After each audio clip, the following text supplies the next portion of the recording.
জরুরি সংস্কার শেষে নির্বাচনের আয়োজন করতে অন্তর্বর্তীকালীন সরকারের ৩ থেকে ৪ মাসের বেশি সময় ব্যয় হওয়ার কথা নয় বলে মন্তব্য করেছেন বিএনপির স্থায়ী কমিটির সদস্য সালাউদ্দিন আহমেদ। বিকেলে গুলশানে বিএনপির চেয়ারপারসনের কার্যালয়ে সংবাদ সম্মেলনে একথা বলেন তিনি। সালাউদ্দিন আহমেদ বলেন, আগামী ২রা জানুয়ারি ভোটারদের একটি খসড়া তালিকা প্রকাশ হওয়ার সম্ভাবনা রয়েছে।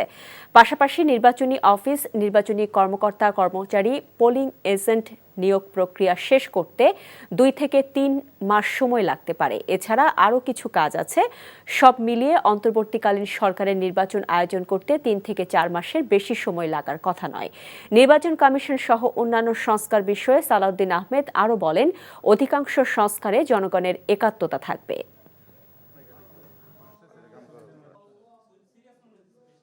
এটা অধিকাংশই আইনি সংস্কারের বিষয়, কাগজের বিষয়।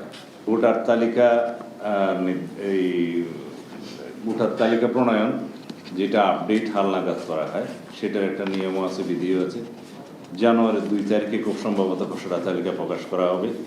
তারপরের যে কাজগুলো, এগুলো সবগুলো গোছাতে প্র্যাকটিক্যালি ২ থেকে ৩ মাসের বেশি সময় লাগার কথা নয়। এখন সরকারের সংস্কারের আরও বিভিন্ন সাইড আছে, প্রশাসনিক সংস্কার আছে, জুডিশিয়াল সংস্কার আছে, পুলিশ সংস্কার আছে। এগুলো সমন্বিত করে এটি নির্বাচন উপহার দিতে আমাদের মনে হয় না এটা খুব বেশিতে ৩ থেকে ৪ মাসের বেশি সময় লাগার কথা।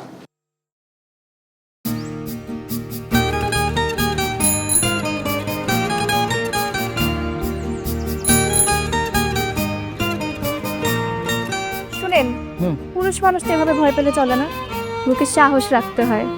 যা বলবেন সোজা সাপটা বলবেন।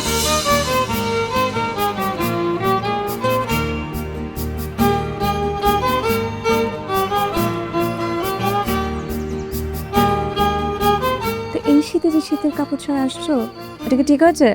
তোমাকে দেখার পর থেকে আমার জীবন থেকে শীত, গ্রীষ্ম, বর্ষা সব চলে গেছে, শুধুমাত্র তুমি আছো।